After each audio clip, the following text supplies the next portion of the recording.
abrir a nossa Bíblia no livro de Êxodo. Hoje é um culto de Páscoa e obviamente você precisa ser ministrado acerca deste assunto. Quero que você abra a sua Bíblia no livro de Êxodo. Nós vamos ler assentados porque a leitura vai ser extensa. Se você achou Êxodo capítulo 12, fala glória a Deus. Glória a Deus. Se você não achou, você fala terça-feira, estudo bíblico. Se você está sem Bíblia, fala misericórdia na minha vida. Porque é inadmissível que você venha à casa do Senhor sem Bíblia. Amém, irmãos? Exceto se você é novato na vida cristã. Mas um homem de Deus aí precisa... Aí você fala assim, pastor, por que eu tenho que conferir o que o Senhor vai ler? Porque nós temos que conferir palavra com palavra, porque o que eu acho não te interessa. O que interessa para você é o que está escrito na palavra. E homens de Deus colocam a palavra à prova. A gente vê se aquilo que está sendo dito procede da fonte. Amém? Amém. A fonte é Deus. Então nós temos que conferir. Êxodo capítulo 12, verso 1 diz: Disse o Senhor a Moisés e a Arão na terra do Egito: Este mês vos será o principal dos meses, será o primeiro mês do ano.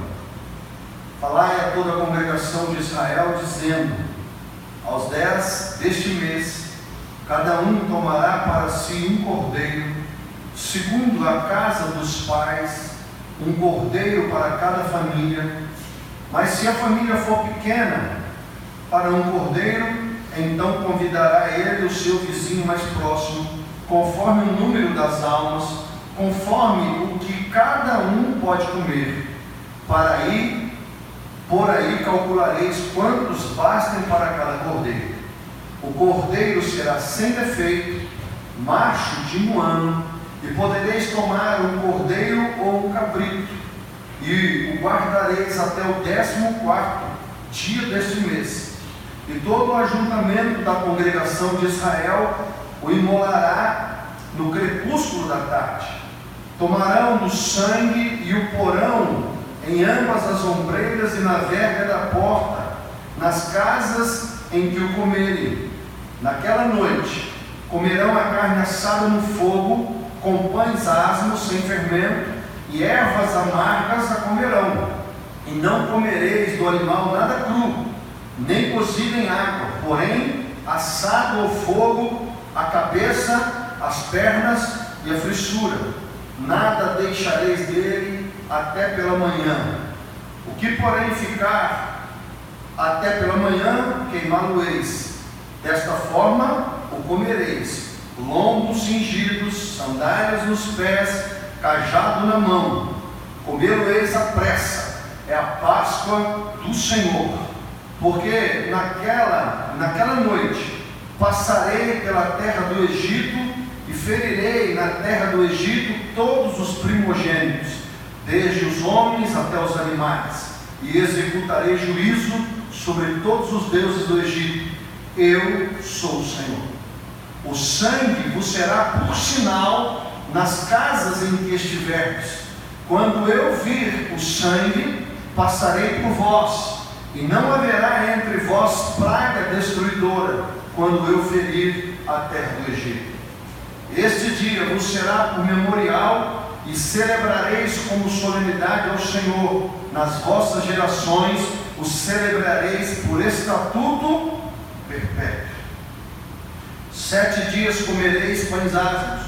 Logo, ao primeiro dia, tirareis o fermento das vossas casas, pois qualquer que comer coisa levedada, desde o primeiro dia até o 7º, essa pessoa será eliminada de Israel. Ao primeiro dia haverá para vós outros santa assembleia. Também ao 7º dia tereis santa assembleia. Nenhuma obra se fará nele, exceto o que diz respeito a comer, e somente isso podereis fazer. Guardais, pois, a festa dos pães asmos, porque neste mesmo dia tirei vossas hostes da terra do Egito, portanto guardareis estes dias nas vossas gerações por estatuto perpétuo. Desde o dia 14 do primeiro mês comereis pães asmos até a tarde do dia 21 do mês, por 7 dias. Não se ache nenhum fermento nas vossas casas, porque qualquer que comer pão levedado será eliminado da congregação de Israel, tanto o peregrino como o natural da terra. Nenhuma coisa levedada comereis todas nas vossas habitações. Comereis pães asmos, sem fermento. Chamou, pois, Moisés todos os anciões da terra e lhe disse: escolhei, tomai cordeiro segundo as vossas famílias e emolai a Páscoa. Tomai um molho de esopo, molhai no sangue que estiver na bacia, e marcai a verga da porta e suas ombreiras com o sangue que estiver na bacia. Nenhum de vós saia da porta da sua casa até pela manhã, porque o Senhor passará para ferir os egípcios. Quando vir, porém, o sangue na verga da porta, em ambas as ombreiras, passará o Senhor aquela porta, e não permitirá ao destruidor que entre em vossas casas para vos ferir. Guardai, pois, isto por estatuto para vós outros e para os vossos filhos para sempre. E uma vez dentro na terra que o Senhor vos dará, como tem dito, observai este rito. Quando os vossos filhos vos perguntarem: que rito é esse? Responderei: é o sacrifício da Páscoa do Senhor, que passou por cima das casas dos filhos de Israel no Egito, quando feriu os egípcios e livrou as nossas casas. E então o povo se inclinou e adorou. E foram os filhos de Israel e fizeram isso, como o Senhor ordenara a Moisés e a Arão, e assim fizeram. Pai, nós queremos colocar o nosso coração diante do Senhor. Queremos pedir em nome de Jesus que o Teu poder, a Tua graça, a Tua glória se aplique, ó Deus, ó Pai, na nossa vida, e que o Senhor ministre ao nosso coração a Tua poderosa palavra, em nome de Jesus. Amém, irmãos? O que significa Páscoa? A palavra Páscoa. A palavra Páscoa significa pular além da marca, ou passar por cima, ou poupar. Essa é literalmente a tradução da palavra Páscoa. E quando nós lemos Êxodo capítulo 12, nós temos que contextualizar o que estava acontecendo. O povo de Deus estava preso no Egito. Se você já leu a Bíblia, você sabe muito bem que houve um período onde houve uma seca absurda na terra. Durante 7 anos houve abundância, e durante 7 anos houve uma escassez terrível. Deus enviou José para o Egito, e lá Deus o preparou para ser governador. E Deus deu a José uma estratégia de guardar 20% de tudo que era produzido no Egito. Criou-se celeiros, e eles guardaram uma quantidade imensa de cereais e de comida. E por causa disso, Deus, sabendo de antemão disso, preparou e segurou que a nação de Israel não fosse extinguida naquela morte, naquele período de 7 anos de seca. E aí você já sabe muito bem, José foi para lá, ficou preso, foi injustiçado, vendido pelos seus irmãos, vendido aos medianitas, vendido aos egípcios, a Potifar. A mulher de Potifar persegue, ela quer ter um caso com José, José foge, injustamente ele fica 2 anos preso, e depois de 2 anos, nesse período, ele interpreta o sonho do copeiro, interpreta o sonho do padeiro, e depois, no momento oportuno, o faraó tem um sonho, José é chamado para interpretar, e ali ele se torna governador do mundo, não só do Egito, porque era a maior potência da época. E ali, depois do processo, Israel, todo Israel, Jacó, todos os seus filhos vão ao Egito, e lá eles ficam na terra de gozo. Essa história em filmes, novelas, tudo isso, a maioria de vocês já conhece, quem lê a Bíblia muito mais. Entretanto, depois que passou os 7 anos, era para sair, mas estava tão bom lá, irmão. Quem mandava? José. Quem é que detinha todo o poder? José. Quem controlava todas as coisas? José. E o povo de Deus foi prosperando, crescendo, se multiplicando, e tendo muitos filhos, a ponto de chegar um tempo que o povo de Israel era maior do que o povo egípcio. O faraó, que era grato a José, morre. E agora, outro faraó vem e, por medo dos judeus, dos israelenses, se rebelarem contra eles com seus inimigos, eles começam a escravizar o povo de Deus. Essa brincadeira durou 430 anos.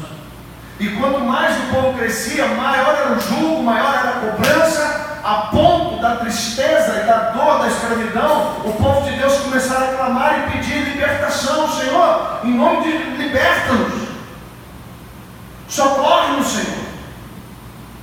A Bíblia diz que Deus levantou um homem chamado Moisés, nascido na escravidão, um período onde o menino era, quando nascia, era morto, mas Deus poupou Moisés. E ali o Senhor prepara um exército por 40 anos para ser um general, para ser um faraó, um homem altamente capacitado. Moisés, ele falava todos os idiomas e conhecia todas as ciências, porque ele foi preparado para ser um sucessor de faraó. Mas o chamado de Deus para a vida dele foi maior, e ele sabia que ele era judeu por causa da sua aparência, e quando isso veio à tona, ele mata um judeu, tentando proteger o seu povo, porque era esse o chamado dele. Deus o tinha poupado para isso. Durante 40 anos ele foge e fica no deserto cuidando dos cordeiros do seu sogro Jetro. 80 anos Moisés tem. Deus aparece para ele numa sarça.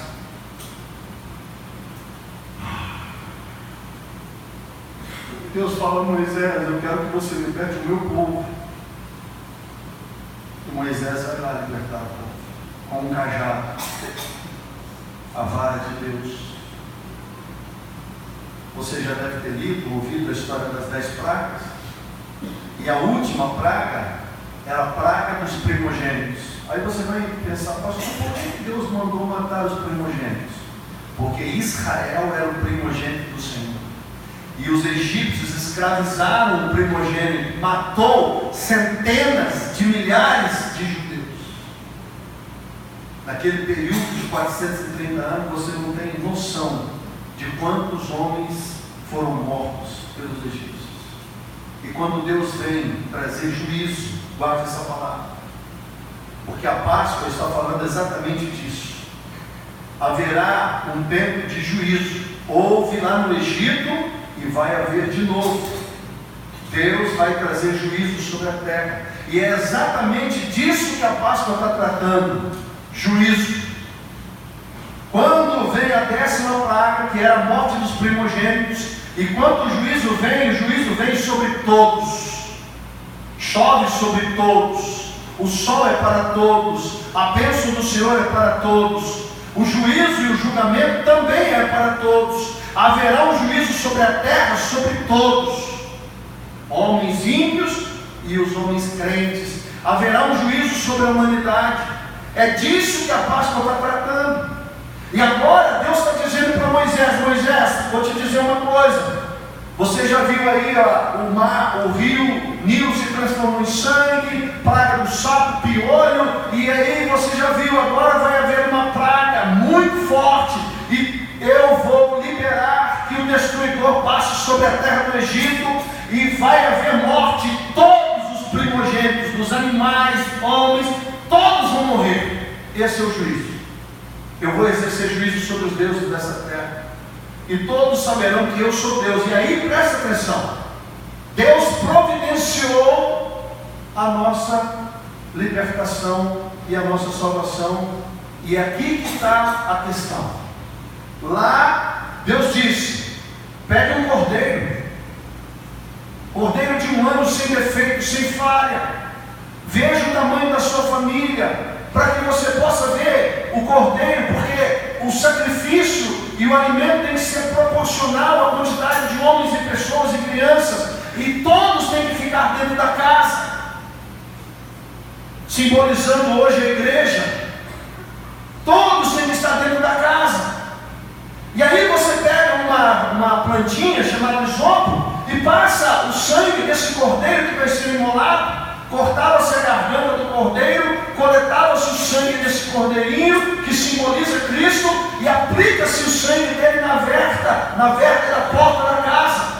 E nesta noite, quando o destruidor passar, quando o anjo da morte passar, aonde houver o sinal do sangue, ele vai passar por cima. Isso é Páscoa. Então, quando nós falamos de Páscoa, nós não estamos falando de chocolate, de coelhinho. Nós não estamos falando, e Satanás, de uma forma muito inteligente, tem arrancado do coração dos homens a mensagem da Páscoa. Até crente hoje compra ovo de Páscoa e dá para os seus filhos, tirando a mensagem da cruz e tirando a mensagem do sangue do coração das crianças.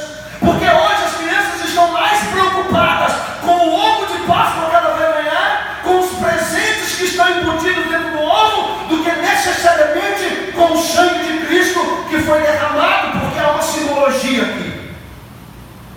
Deus estava mostrando para a humanidade que para que houvesse libertação, para que houvesse salvação, um cordeiro ia morrer, o sangue dele ia ser derramado, e o sangue dele seria o sinal. Se você ver o versículo 13, está dizendo aqui no capítulo 12, verso 13: e o sangue não será por... Ah, se você soubesse o que o sangue de Jesus pode fazer. Você nem ouve mais na igreja essa frase. Só os mais velhos mudam. O sangue de Jesus tem poder, Satanás. Quando você fala isso no mundo espiritual, os demônios temem e os demônios tremem, porque eles sabem literalmente o que significa esta frase. Eles entendem a poderosa mensagem que está embutida no sangue do Cordeiro que foi derramado na cruz. Eu já tive a oportunidade de ter um confronto com demônios, e eles me diziam: pastor, qual é a garantia que você me dá? E eu falar para demônios: a garantia que eu tenho é o sangue de Jesus. E eles dizerem para mim: sim, eu vi, eu estava lá. Os demônios viram Jesus morrendo, os demônios viram o Cordeiro morrer, os demônios entenderam que Jesus estava se entregando e se colocando na cruz, derramando o seu sangue e derramando a sua vida. E agora nós que fomos lavados pelo sangue, temos um sinal, temos uma garantia. Satanás sabe quem pertence ao Senhor. Satanás olha para você e ele sabe se você é ou não do Senhor, porque o sangue de Jesus é um sinal que está sobre a vida daqueles que aceitaram a Jesus como seu Senhor e como seu Salvador. O sangue de Jesus tem poder. Satanás sabe muito bem disso.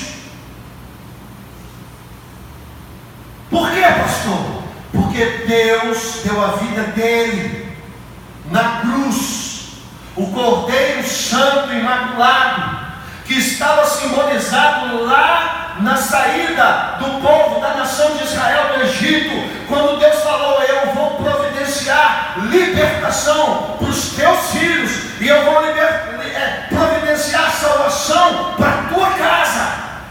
E Moisés falou: Senhor, como é que o Senhor vai fazer isso? Um cordeiro vai morrer no lugar do teu filho. É isso que Deus está dizendo. Que para você estar vivo hoje na presença de Deus, o filho dele morreu por você. Entenda a palavra. O que Deus estava dizendo para Israel: um cordeiro vai morrer para que o teu filho viva.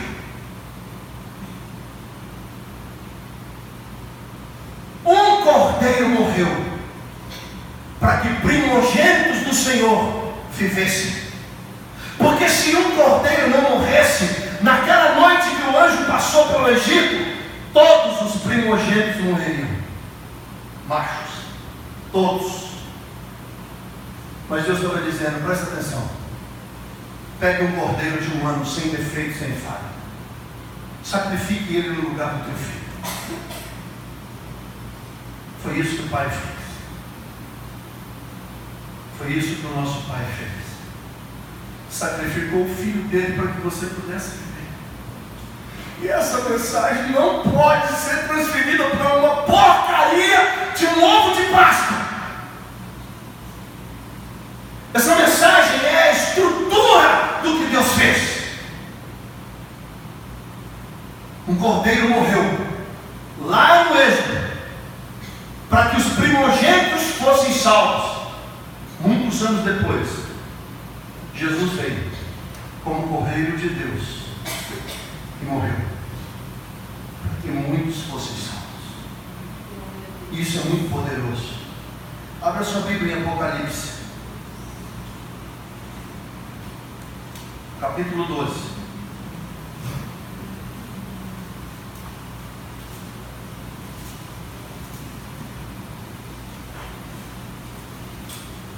Você acha que eu vou falar glória a Deus?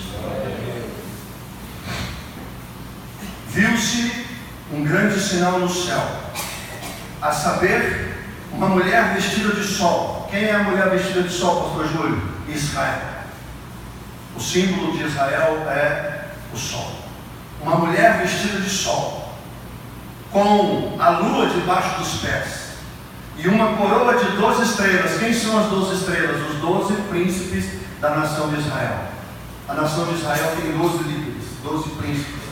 As 12 tribos de Israel estão representadas nas estrelas, porque essa linguagem de coroa fala de reino, estrelas fala das lideranças, cabeça de governo.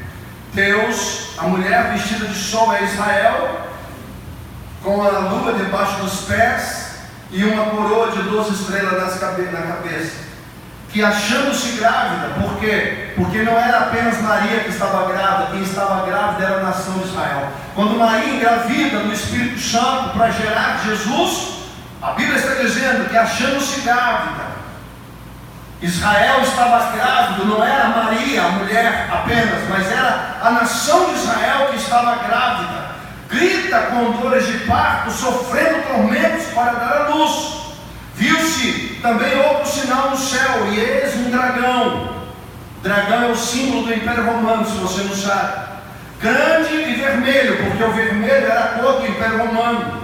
Com 7 cabeças, falando dos 7 Césares. Com 10 chifres, falando das lideranças do Império Romano. Nas cabeças, 7 diademas.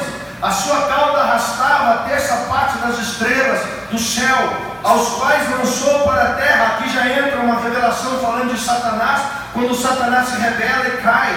E o dragão, porque Satanás usou o Império Romano para poder matar Jesus, para poder escravizar Israel. E o dragão se deteve em frente da mulher que estava para dar à luz, a fim de lhe devorar o filho. E você conhece a palavra, sabe que o rei tentou matar Jesus. Quando os reis magos chegam lá, falando que vieram adorar o Senhor, ele queria matar Jesus, mas na verdade não era o rei, era o diabo através do Império Romano. Devorar o filho quando nascesse. Nasceu-lhe, pois, um filho varão, que é Jesus, que há de reger todas as nações com cetro de ferro, falando do governo de Jesus. E o seu filho foi arrebatado para Deus até o seu trono. A mulher, porém, fugiu para o deserto, aonde havia Deus preparado lugar para que nele se sustentem durante 1260 dias. Houve peleja no céu. Miguel e os seus anjos pelejaram contra o dragão. Também pelejaram o dragão e os seus anjos, porque você precisa ver o mundo natural e o mundo espiritual. A batalha que acontecia na terra estava acontecendo no céu. Também pelejaram o dragão e os seus anjos, todavia não prevaleceram, nem mais se achou no céu o lugar deles. E foi expulso o grande dragão, a antiga serpente, que se chama Diabo e Satanás, e o sedutor de todo mundo. Sim, foi atirado para a terra, e com ele os seus anjos, demônios que caíram. E então ouviu grande voz do céu proclamando: agora veio a salvação, o poder e o reino do nosso Deus e a autoridade do seu Cristo, falando da vinda de Jesus como homem, nascendo da mulher, pois foi expulso o acusador de nossos irmãos, o mesmo que os acusava dia e noite diante do nosso Deus. Eles, pois, o venceram por causa do que, crente? Eles, pois, o venceram por causa do sangue e por causa da palavra do testemunho que deram, e mesmo em face a morte, não amaram a própria vida. Por isso festejai aos céus e vós, os que nele habitais, ai da terra e do mar, pois o diabo desceu até vós, cheio de grande cólera, sabendo que pouco tempo lhe resta. Quando, pois, o dragão se viu atirado para a terra, perseguiu a mulher que dera luz ao filho varão, falando da perseguição a Maria e José. E aí foram dadas à mulher as 2 asas de grande águia, para que voasse até o deserto. Quando Deus escondeu Maria, José e Jesus no deserto, lá no Egito, ao seu lugar aí, onde é sustentado durante um tempo, tempos e metade de um tempo, fora da vista da serpente. E então a serpente arrojou da sua boca atrás da mulher água como um rio, a fim de fazer com que ela fosse arrebatada pelo rio, falando de tribulação e perseguição. A terra, porém, socorreu a mulher, e a terra abriu a boca e engoliu o rio que o dragão tinha arrojado de sua boca. Irou-se o dragão contra a mulher e foi pelejar com o restante da onde? E os guardas e os que guardam os mandamentos de Deus e têm o testemunho de Jesus. Se pôs em pé sobre a areia do... Aí você consegue entender, com a revelação do Êxodo e com a revelação do Apocalipse, do que Deus está falando. O sangue de Jesus tem poder. O sangue de Jesus tem poder. Se o inferno inteiro se levantar contra você, se demônios receberem ordem de sair do inferno e tentarem contra a sua vida, e tentarem te oprimir, e tentarem te matar, e tentarem te destruir, e tentarem contra a sua vida, os seus negócios, os seus filhos, a sua casa e a sua saúde, é necessário que você entenda isso. O sangue de Jesus e o demônio sai. Porque quando você fala Satanás, o sangue de Jesus tem poder. O inferno não entende na hora que você está dizendo. Quando você diz assim, Satanás, o sangue de Jesus tem poder. Eu vou botar aquela sapa aqui para você entender o que você está dizendo. Eu era pecador, estava distante de Deus, mas o Senhor lavou-me com o sangue dele, me purificou, perdoou os meus pecados e as minhas falhas,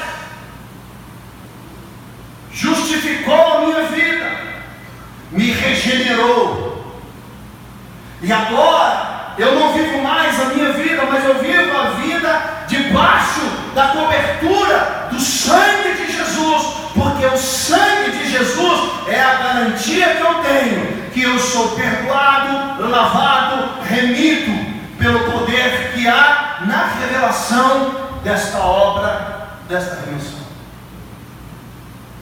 Quando você fala assim, o sangue de Jesus tem poder, o inferno sabe que Jesus morreu no seu lugar para que você pudesse viver.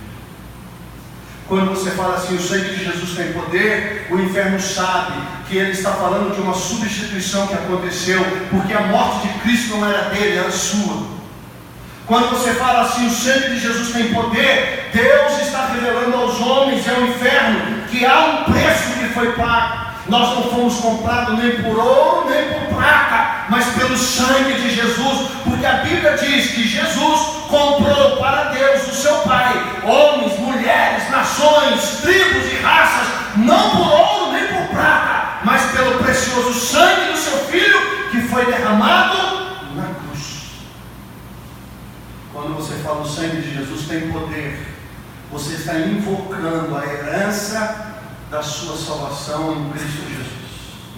Haverá um juízo sobre a terra, outro, e quando o juízo chegar, só serão poupados os que estiverem debaixo do sangue de Jesus. Por isso, eu continuo dizendo para você o que Êxodo 12:13 diz: o sangue de Jesus é o sinal. Deus deu esta palavra lá no Êxodo. O sangue de Jesus é o sinal. O cordeiro que morreu e derramou todo o seu sangue, é esse sangue que é o sinal. Isaías 1,18 diz: mesmo que o teu pecado seja vermelho como o carmesim, vermelho como o escarlate, o sangue de Jesus é poderoso para te salvar, para te perdoar, e independente do que você fez, se você se arrepender, se você se confessar e se você abandonar, o sangue de Jesus é o sinal da tua salvação. E você não pode substituir isso por outros, por ovos.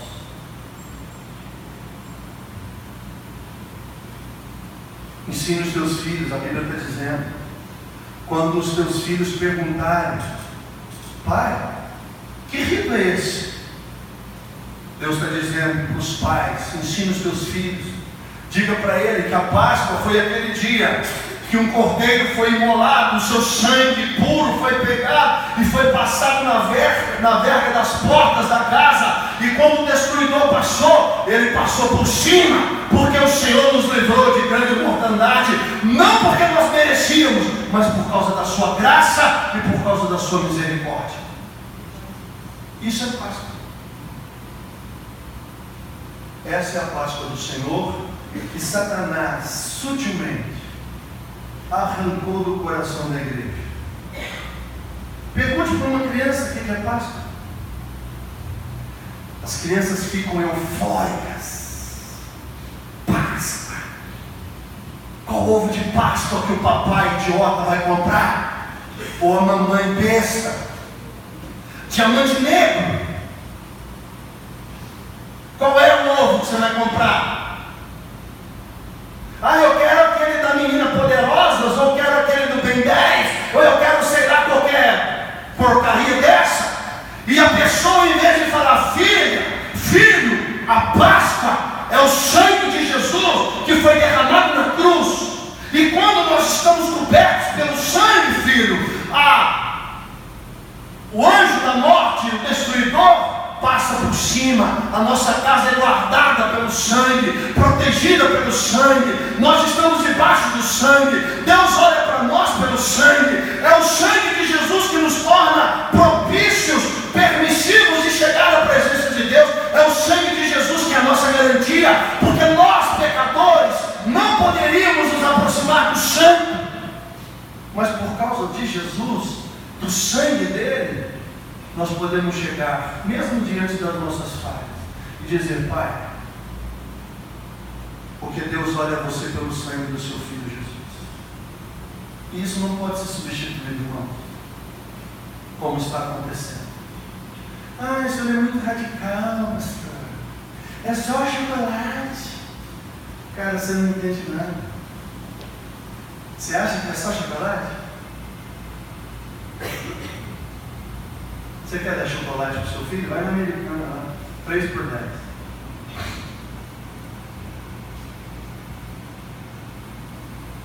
É só chocolate, mas todo mundo ganha. É isso mesmo. Todo mundo ganha, principalmente no inferno. Eu estou sendo bem duro com vocês, porque ainda existem entre o nosso meio aqueles que, ou por rebeldia, ou por negligência, ou por estupidez, não ouvem a voz do Senhor e nem da palavra. Só eu que escrevi isso aqui.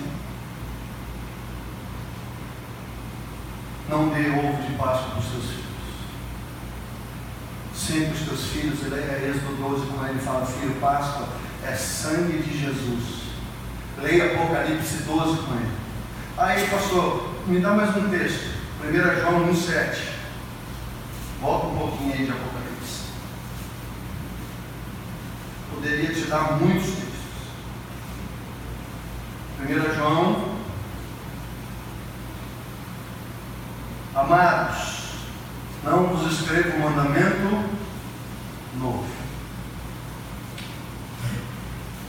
senão um mandamento antigo, o qual desde o princípio tivestes. Esse mandamento antigo é a palavra que ouvistes.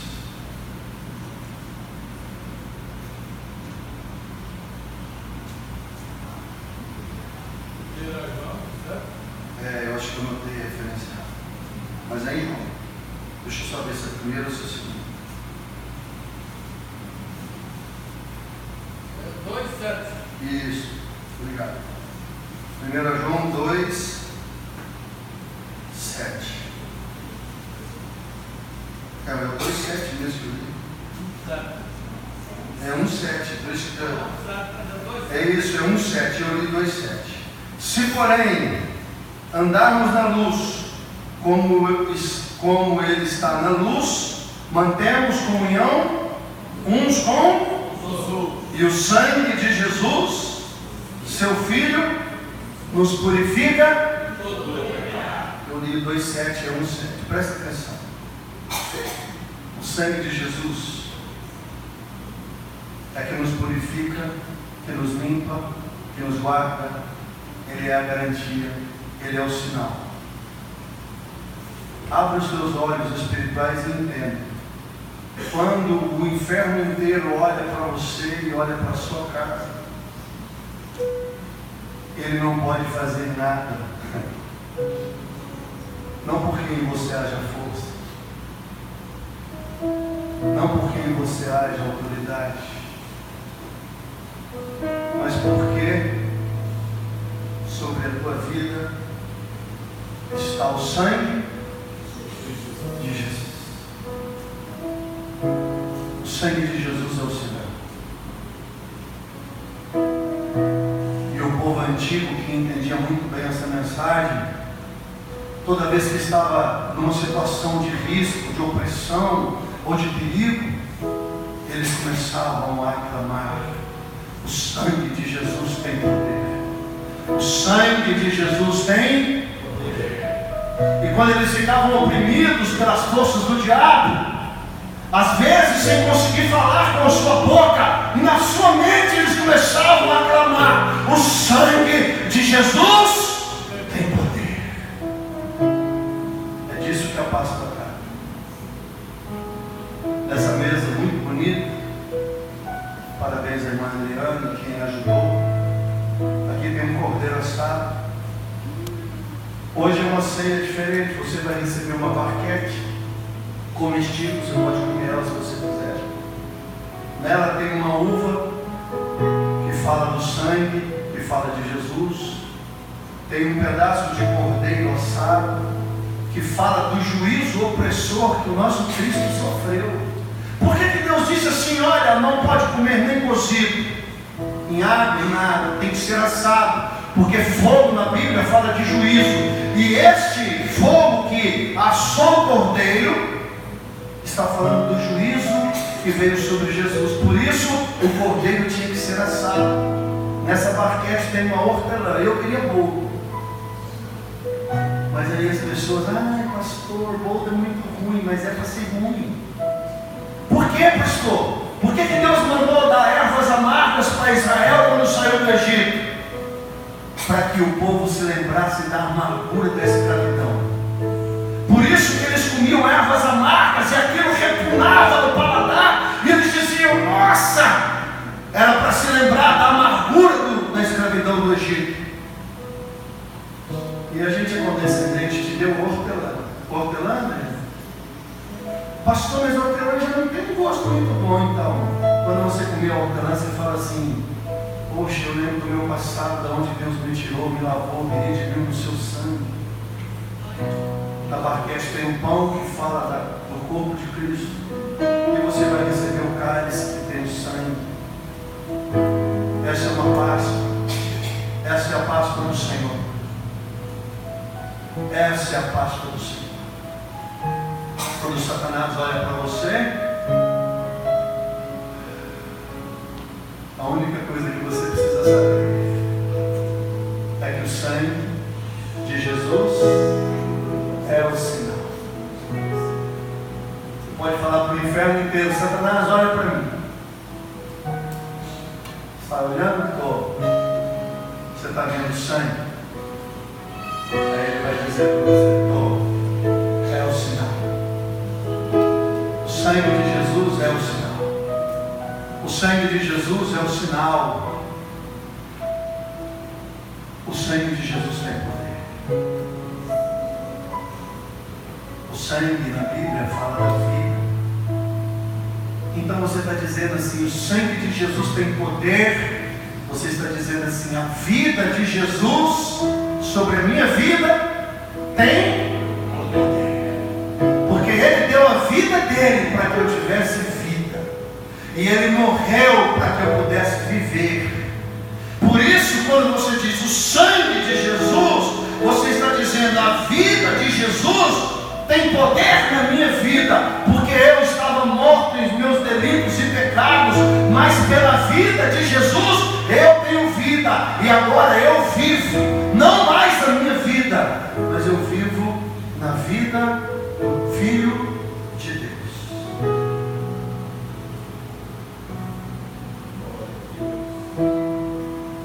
Celebremos a Páscoa do Senhor. Amém? Amém. Você vai pegar uma barquete, nós vamos comer o pão, depois nós vamos comer a uva, depois nós vamos comer o cordeiro assado, e nós vamos comer a hortelã, que simboliza a armadura da nossa escravidão. Você que já foi lavado e remido no sangue de Jesus, está convidado a tomar da mesa do Senhor.